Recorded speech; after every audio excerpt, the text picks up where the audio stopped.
வணக்கம் அன்பர்களுக்கு. நான் இப்போது சொல்லப்போவது ராகு கேது தோஷம் அப்படிங்கிறத பற்றி விளக்கம் சொல்லலான் இருக்கேன். அதாவது நிறைய ஜாதகங்களில் ராகு கேது தோஷங்களால் நிறைய திருமணம் தடைபடுகிறது. இதை எந்த நிலையிலையும் ராகு கேதுகள் ஒன்றும் பண்ண போகிறதில்ல. ராகு கேது தோஷம்னு எடுத்துக்கிட்டது இந்த 15 வருஷத்துக்குள்ளதான். அது ஒரு சில ஜோதிடர்கள் செய்த தவறான அணுகுமுறையால் ஏற்பட்ட ஒரு நிலையாக தான் நான் கருதுறேன். ஏன்னு கேட்டால், இப்போ அந்த ராகு கேது தோஷம் சொல்கிறாங்க இல்லையா, அந்த ராகு கேது தோஷம்னு சொல்லற அதே நிலையால் வாழ்ந்த வயதான தம்பதியர்களை நான் உங்களுக்கு நிரூபிக்க முடியும். நான் இது ஒரு மீட்டிங்லேயே பேசிட்டேன். என்னன்னு கேட்டால், ராகு கேது தோஷம் உள்ள ஜாதகத்தை எடுத்துக்கிட்டு அந்த தம்பதியர்கள் 70-80 வயசு வரைக்கும் நல்ல மனைவி, குழந்தைகள், குட்டிகளோட நல்லா வாழ்ந்த நிலையை நான் நிரூபித்தேன். அப்போது அந்த ராகு கேது தோஷங்கிறது ஒரு தோஷமாக கிடையாது. ராகு கேது தோஷம்னு உருவாக்கப்பட்டது. ராகு இந்த இடத்துல இருந்தால் அந்த இடத்து தன்மையை மாற்றும், அவ்வளோதான். அது அந்த ராகுகேது தோஷம் இருக்கிற ஜாதகமும் ராகுகேது இல்லாத ஜாதகமும் சேர்ந்து தம்பதியராக வாழ்ந்த நிறைய தம்பதிகளை நான் எல்லாத்துக்கும் அறிமுகப்படுத்தியிருக்கேன். நான் அதை நிரூபிச்சிருக்கேன்.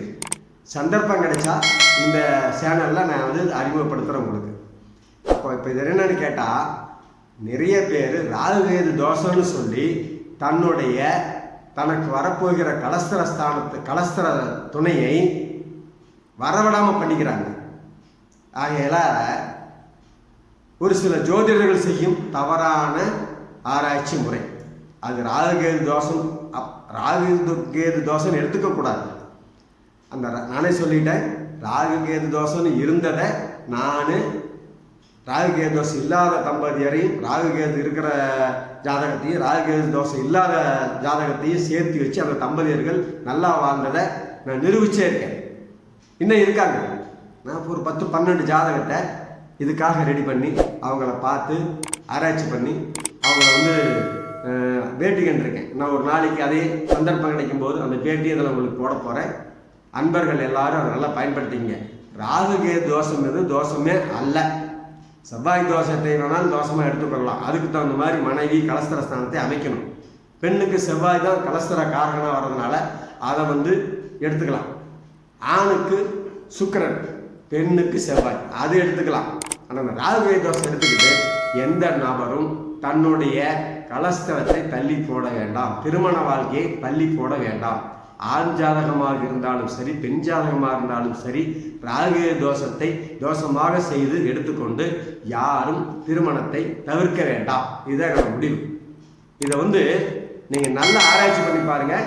உங்களுக்கு ஒரு நாளைக்கு நான் என்னுடைய ஆராய்ச்சி முறைப்படி ராகுகேது தோஷம் உள்ள ஜாதகரையும் ராகுகேது தோஷம் இல்லாத ஜாதகத்தையும் இணைந்த தம்பதிகளை நான் உங்களுக்கு அறிமுகப்படுத்துகிறேன். இது கண்டிப்பாக ஒரு நாளைக்கு செய்ய போகிறேன். எல்லா தம்பதிகளும் நல்லா வாழறதுக்கு இந்த மாதிரி தோஷங்களை நீங்கள் பொருட்படுத்த வேண்டாம். இதுதான் என்னுடைய முடிவு. ராகுகேது தோஷம்னு சொல்லி போட்டு நீங்கள் வர ஜாதகங்களை தவிர்த்துக்கிட்டே இருந்தீங்கன்னா திருமண வாழ்க்கை தான் தள்ளி போகுமோ ஒழிய திருமணம் நடக்காது. இந்த ராகுகேது தோஷம் என்று சொல்லி திருமணம் தள்ளி போய் கொண்டிருக்கிறதே ஒழிய எந்த திருமணமும் நடந்ததாக இல்லை. ஆகவே அந்த அனைத்து நபர்களும் ஒரு சிலர் ஒரு வேலை செய்கிறாங்க. ஜாதகம் வந்த உடனே பெண் வீட்டுக்காரங்களோ ஆண் வீட்டுக்காரங்களோ ஜோதிடர் அணுகிறது கிடையாது.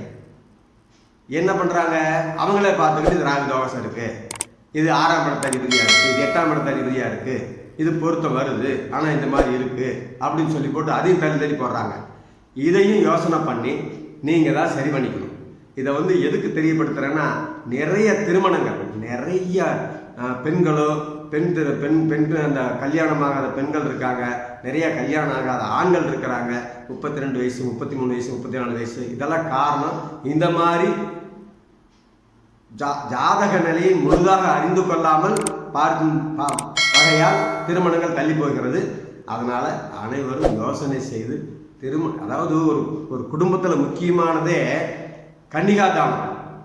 இந்த கன்னிகா தானத்தை தள்ளி போட்டுட்டு இருக்கிறது அது ஒரு தோஷமாக கருதப்படுது. இந்த ராகுகேது தோஷத்தோட மோசமான தோஷம் அந்த தோஷம். ஆகையால் இந்த ஜாதகத்தை பார்த்தீங்கன்னா நல்ல ஜோதிடர் அணுகுங்க. இல்லைன்னா உங்கள் மனசு உங்கள் கோயிலில் குலதெய்வ வாக்கில் கேளுங்க, குலதெய்வ கோயில்களை போய் வாக்கு கேளுங்க. இந்த மாதிரி ஆசீர்வாதம் கிடைச்சா அதை செய்ய பாருங்கள். அதை விட்டுட்டு இந்த தோஷம் அப்படி சொல்லி போட்டு நீங்களே முடிவு பண்ணி நீங்களே திருமணத்தை தவிர்த்துட்டு இருக்காதீங்க. கன்னிகா தானங்கிறது முக்கியமான பருவத்தில் குழந்தைகளுக்கு நாம் ஏற்படுத்தி கொடுக்க வேண்டிய ஒரு நல்ல ஒரு நிகழ்ச்சி. அதை செய்ய பாருங்க. அதை விட்டுட்டு தள்ளி போட்டுக்கிட்டே இருந்தீங்கன்னா திருமண வாழ்க்கையில் குழந்தைகளுக்கு தான் சங்கடம்.